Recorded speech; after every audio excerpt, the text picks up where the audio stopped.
Assalamu alaikum, dear students. Welcome you all to my class. Students, I hope you are all good. I am also good. Students, today our topic of discussion is narration. I want to discuss with you about the basic rules of narration. আজকে আমরা তোমাদের সাথে যেটা আলোচনা করব সেটা হচ্ছে যে ন্যারেশনের বেসিক রুলস সম্পর্কে। প্যাসেজ ন্যারেশন কিভাবে করতে হয় সেটা আমরা পরে যাব। আগে আমরা সেন্টেন্স ন্যারেশন গুলো দেখব এবং আমরা জানি যে প্রত্যেকটা সেন্টেন্স অনুযায়ী ন্যারেশন কিন্তু আলাদা আলাদা হয়ে থাকে। অ্যাসার্টিভ এর জন্য একরকম হয়ে থাকে, ইন্টারোগেটিভ জন্য একরকম হয়ে থাকে, ইম্পারেটিভ, এক্সক্লেমেটরি, অপটেটিভ এগুলোর জন্য এক এক রকম হয়ে থাকে। আমরা ওই প্রত্যেকটাই আলোচনা করে সেন্টেন্স ন্যারেশনটাকে দেখাবো, তারপরে আমরা প্যাসেজ ন্যারেশনে যাব। সেন্টেন্স ন্যারেশন যদি কেউ শিখে যায় বা করতে পারে তাহলে কিন্তু প্যাসেজ ন্যারেশন তার জন্য একেবারে ডাল ভাত, মানে কোনো ব্যাপারই না। আমরা আলোচনা যাব, তার আগে তোমাদের কাছে যেটা বলা সেটা হচ্ছে এখনো যারা আমার চ্যানেলটা সাবস্ক্রাইব করোনি দয়া করে চ্যানেলটা সাবস্ক্রাইব করে দিবে, অবশ্যই লাইক কমেন্ট এবং শেয়ার করবে এবং আমার সাথে থাকবে, পেজটাকে ফলো করে দিয়ে। দেখো এখন আমরা যেটা দেখো ন্যারেশন আমরা জানি কি, ন্যারেশন মানে বা স্পিচ, ন্যারেশনকে স্পিচও বলা হয়, ন্যারেশনকে স্পিচ বলা হয়। ন্যারেশন অর্থ কথা বা উক্তি। এখন ন্যারেশনটা মূলত আমরা জানি দুই প্রকারের, ন্যারেশন দুই প্রকারের হয়ে থাকে, এটা হচ্ছে ডিরেক্ট ন্যারেশন আর এটা হচ্ছে ইনডিরেক্ট ন্যারেশন। এখন ডিরেক্ট মানে কি, প্রত্যক্ষ উক্তি বা সরাসরি কথা। প্রত্যক্ষ উক্তি বা এটা হচ্ছে সরাসরি কোনো কিছু বলবে বা সরাসরি কোনো কথা বলবে। আর পরোক্ষ উক্তি মানে হচ্ছে কারো মাধ্যমে বলবে। পরোক্ষ উক্তি মানে কি, কেউ কথাটা বললো সেটাকে অন্য কেউ বলবে, সে কেউ কথাটা বললে সেটাকে অন্য কেউ আবার সেটা বলে দিবে, এটাকে হচ্ছে বলা হয় ইনডিরেক্ট ন্যারেশন। মানে কোনো বক্তা যে কথাটা সরাসরি বললো সেটাকে বলা হয় ডিরেক্ট ন্যারেশন, আর কোনো বক্তার কথা হুবহু অন্য কেউ যদি বলে, অন্য কেউ কারোর মাধ্যমে যদি বলা হয় সেটাকে বলা হয়, আমরা মানে সংজ্ঞার জন্য বলতেছি এরকম ভাবে, এটাকে বলা ইনডিরেক্ট ন্যারেশন। ওই সংজ্ঞা টঙ্গা তো আমাদের দরকার নেই। এই ন্যারেশনটা কিন্তু বিশেষ করে যারা ক্লাস 6 থেকে শুরু করে একেবারে ইন্টারমিডিয়েট পর্যন্ত সকলের জন্য খুবই গুরুত্বপূর্ণ। হ্যাঁ, দেখো তাহলে আমরা দেখো ডিরেক্ট ন্যারেশন কি লিখলাম, ডিরেক্ট তাহলে বললাম কি, ন্যারেশন হচ্ছে দুই ধরনের হয়ে থাকে। ন্যারেশন হচ্ছে দুই ধরনের, একটা হচ্ছে ডিরেক্ট ন্যারেশন, একটা হচ্ছে ইনডিরেক্ট ন্যারেশন। এখন ডিরেক্ট ন্যারেশনে ভিতরে আবার দুইটা অংশ থাকে। কয়টা অংশ? দুইটা অংশ থাকে। ডিরেক্ট ন্যারেশনের ভিতরে ভার্বযুক্ত একটা অংশ থাকে এবং ইনভার্টেড কমার ভিতরে একটা অংশ থাকে।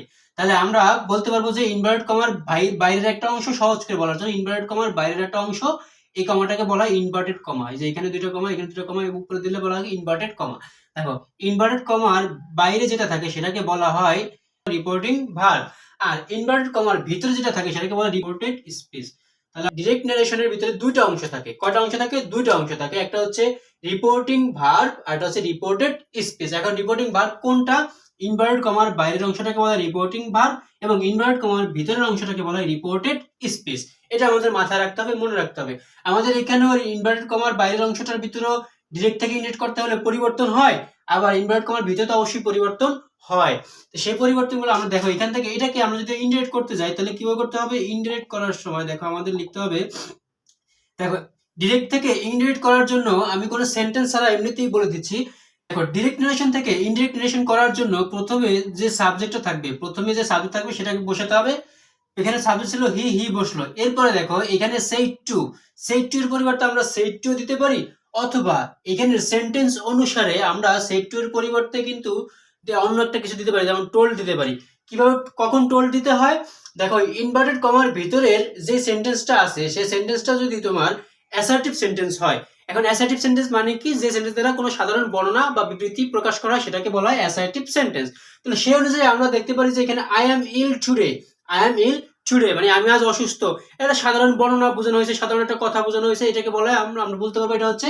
আর একটা সহজ কথা হচ্ছে প্রথমে সাবজেক্ট এবং ভার্ব এবং বাকি অংশ এরকম থাকলে সেটাকে বলা হয় অ্যাসার্টিভ সেন্টেন্স। তাহলে এই সেন্টেন্সটা অ্যাসার্টিভ যদি থাকে তাহলে সেড টু এর পরিবর্তে বসাতে হবে টোল্ড। কি বললাম? দেখো ইনভার্ট কমার ভিতরের অংশ যদি অ্যাসার্টিভ সেন্টেন্স থাকে তাহলে সেড টু এর পরিবর্তে বসে টোল্ড। এখন তারপরে যে অবজেক্টটা ছিল সেই অবজেক্টটা বসে যাবে। তাহলে এখানে কি হলো? প্রথমে সাবজেক্ট বসলো, এরপর সেড টু এর পরিবর্তে বসলো টোল্ড, তারপর অবজেক্ট যা ছিল তা বসে গেল। এরপরে যে ইনভার্ট কমা আছে, ইনভার্ট কমার পরিবর্তে, যেহেতু এটা অ্যাসার্টিভ সেন্টেন্স আমরা বুঝতে পেরেছি, অ্যাসার্টিভ সেন্টেন্স হলে পরে ইনভার্ট কমার পরিবর্তে বসে দ্যাট। কি বসে? অ্যাসার্টিভ সেন্টেন্সে ইনভার্ট কমা উঠেছে গিয়ে বসে দ্যাট। দেখো তারপরে কি বসবে? তারপরে হচ্ছে যে সাবজেক্টটা বসবে ইনভার্ট কমার ভিতরে, অর্থাৎ রিপোর্টেড স্পিচের যে সাবজেক্ট আছে সেটা বসবে। এখন সেই সাবজেক্টটা এখানে আছে আই, আই কি বসবে? No way. তাহলে আই বসবে না, আই বসবে কি? দেখো এখানে আইটা হচ্ছে একটা পারসন, অর্থাৎ ফার্স্ট পারসন। আইটা কি? First person. দেখো ইনভার্ট কমার ভিতরে বা রিপোর্টেড স্পিচে যদি সাবজেক্টটা ফার্স্ট পারসন হয় তাহলে সেটা অবশ্যই রিপোর্টিং ভার্বের সাবজেক্ট অনুসারে পরিবর্তন হবে। সাবজেক্টটা হচ্ছে কি? আই, আই হলো ফার্স্ট পারসন যদি হয় সেটা অবশ্যই রিপোর্টিং ভার্বের সাবজেক্ট অনুসারে পরিবর্তন হয়। নিয়মগুলো আমরা লিখে দিব, আমরা বলে দেব। দেখো তাহলে কি এখানে সাবজেক্ট কি আই ও পরিবর্তন হবে কার অনুসারে, হি এর অনুসারে। তাহলে এখানে হি এর জায়গায় হি লিখে দেব, হি হবে। এরপরে দেখো এখানে আছে এম হচ্ছে প্রেজেন্ট টেন্সের ক্ষেত্রে হয়। এখানে মনে রাখতে হবে ইনভার্ট কমার ভিতরে প্রেজেন্ট টেন্স থাকলে সেটা পাস্ট টেন্স হয়ে যাবে যখন পরিবর্তন হবে ডিরেক্ট থেকে ইনডিরেক্টে করার সময়।